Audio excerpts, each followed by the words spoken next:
Welcome to my YouTube channel. Today we're talking about something serious, the slow and silent death of democracy.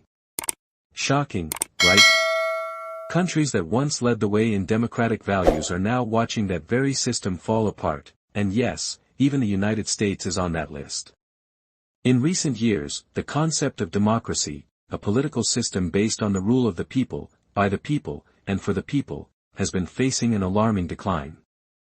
Countries that once served as role models for democratic governance, like the United States, are now witnessing cracks in the very foundation of their democratic systems.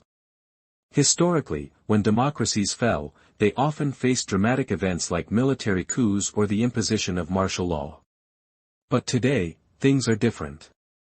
Democracy is being undermined not by outside forces or sudden military takeovers, but from within, by democratically elected leaders who gradually erode the very principles of democracy they were supposed to protect. The gradual erosion of democracy. To understand how democracy is dying in the modern age, it's important to first grasp what democracy truly means in the 21st century. Democracy is often considered the most progressive political system in the world. It guarantees basic freedoms and rights to the people, provides a framework for political participation, and ensures that leaders are elected by the people and are held accountable for their actions. This system of governance encourages fair elections, freedom of expression, and respect for human rights. It's a political and economic system designed to benefit all citizens equally. Historically, we've seen many democratic countries thrive, from the Scandinavian countries in Europe to the United States, which was once the epitome of democratic ideals. These nations showcased prosperity, political freedom, and personal liberty. However, in recent years, the same democratic systems that once seemed indestructible have started to show signs of decay. And this isn't just happening in one country. Across the globe, from Western Europe to Latin America, from the United States to Turkey, democracy is under threat. A crucial book that dives into this issue is How Democracies Die, written by political scientists Levitsky and Ziblatt. Published in 2018, this book explores how democracies, even in well-established nations like the United States, are facing collapse due to subtle yet dangerous changes in leadership and political norms. The rise of authoritarian leaders. One of the main arguments of the book is that democracies don't necessarily end through violent coups or military dictatorships. Instead, they often end quietly, through the rise of leaders who come to power through democratic means but later start undermining the system itself. These leaders use legal methods to consolidate power, suppress opposition, and dismantle democratic institutions. They don't seize power through force, they simply use their elected positions to break down the very structures that ensure democratic functioning. Levitsky and Ziblatt point to historical examples of leaders who came to power through democratic processes but ultimately used their positions to introduce authoritarian policies. One of the most infamous examples of this is Adolf Hitler. Hitler came to power legally through the democratic election process in Germany. Once in power, however, he quickly began to suppress political opposition, manipulate the media, and undermine the rule of law. He used the democratic system to solidify his control, but eventually, he destroyed it altogether. Similarly, in Venezuela, Hugo Chavez was elected through democratic means, but once in power, he began consolidating power by changing laws, controlling the media, and jailing political opponents. Similarly, in Italy, Mussolini, who initially came to power through legal means, gradually transitioned into a dictator, suppressing freedoms and silencing any opposition to his rule. In the modern era, we see similar patterns. For example, in the United States, Donald Trump, despite coming to power through a democratic election, began to act in ways that undermine democratic norms. He used his position to attack the media, question the legitimacy of elections, and disregard the checks and balances that are vital for the proper functioning of democracy. The key role of democratic leaders in the decline of democracy. Levitsky and Ziblatt argue that one of the main causes of democracy's decline today is the actions of democratic leaders themselves. In the past, leaders who wanted to destroy democracy would do so through force, such as military coups or by declaring martial law. But now, we are witnessing a much subtler approach. Democratic leaders rise to power through elections and then, once in office, start dismantling the system from within. They chip away at democratic institutions, like the judiciary, the press, and the legislature, and push through laws that make it easier for them to stay in power and harder for the opposition to challenge them. For instance, when Trump became president, he immediately began accusing political opponents, such as Hillary Clinton, of corruption. He called them enemies of the people and attacked the media for questioning his actions. In many cases, he fired key officials who were investigating his ties to Russia or other allegations of wrongdoing.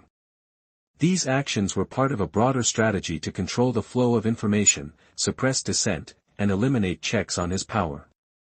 Trump's behavior mirrored that of other authoritarian leaders in history.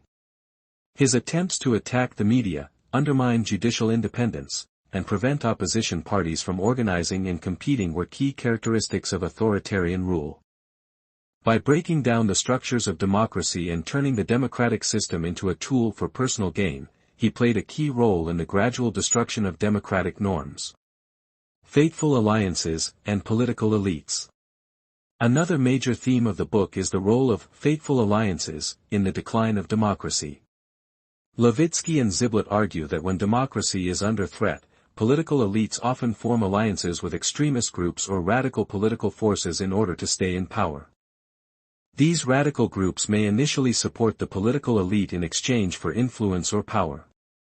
However, over time, these radical groups often turn on the political elite, eventually taking over the system and undermining democracy entirely. A historical example of this can be found in Italy in the 1920s.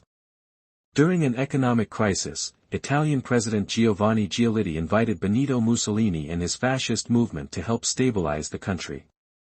Initially, Mussolini worked with Giolitti to suppress unrest, but over time, Mussolini sidelined Giolitti and seized power for himself. In Germany, during the 1930s, the conservative elite allied with Adolf Hitler, believing they could control him. Instead, Hitler quickly moved to centralize power and dismantle the democratic system.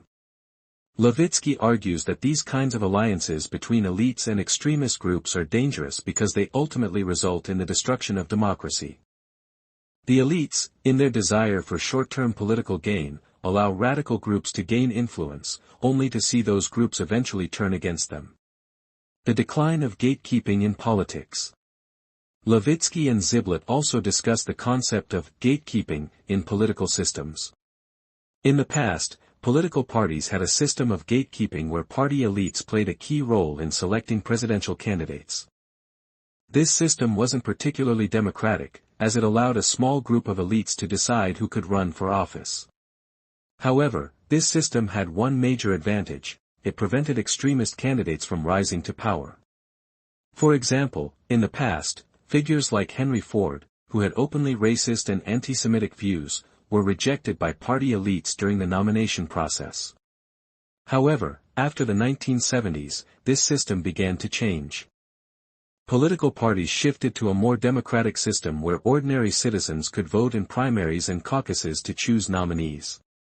While this made the system more democratic, it also opened the door for candidates like Trump, who could use media savvy and wealth to gain support and rise to power. Levitsky and Ziblatt argue that the breakdown of gatekeeping in political parties played a key role in allowing extremist candidates to come to power. They also point to the role of social media in this process. Social media allows populist and nationalist leaders to spread their messages quickly and directly to the public, bypassing traditional gatekeepers like political elites and the media. Protecting democracy and solutions. While the book paints a bleak picture of the current state of democracy, it also offers solutions for protecting and reviving democratic systems. Levitsky and Ziblatt stress the importance of informal norms in maintaining democracy. While formal institutions like constitutions and laws are critical, informal norms, such as mutual respect between political parties, tolerance for differing viewpoints, and respect for the independence of institutions, are equally important. They also emphasize the importance of civil society. A politically aware and active society is crucial for the survival of democracy. When citizens are well informed and engaged in political processes, they are less likely to elect leaders who undermine democratic institutions. Furthermore, Levitsky and Ziblatt argue that a strong checks and balances system is necessary. The different branches of government must be independent and must have the power to oversee and check each other's actions. This prevents any one branch from gaining too much power. Finally, the book highlights the role of the media in safeguarding democracy. A free and independent media is essential for holding leaders accountable and ensuring that citizens have access to accurate and diverse information.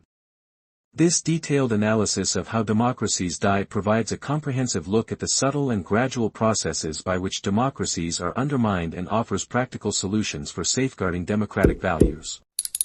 The book serves as a crucial reminder that democracy is fragile and requires constant vigilance to protect it from those who seek to destroy it from within.